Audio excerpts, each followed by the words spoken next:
第一次我嘗試去真係喺台唔同嘅地方異地，你自己真係去做呢個產品出嚟，仲得到喺台灣嘅香港人同埋本地嘅台灣人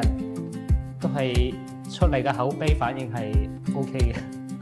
其實我真正踏足台灣咧，就係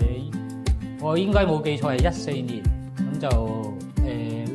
踏足台灣，跟住就入咗 W 酒店。嗰時咧都台灣市場咧都係未有米芝蓮嘅，咁嗰陣時咧公司都係咁意願咧都係想向呢邊發展，跟住就邀請咗我哋過嚟，跟住就其實嗰陣時咧我哋都帶咗好多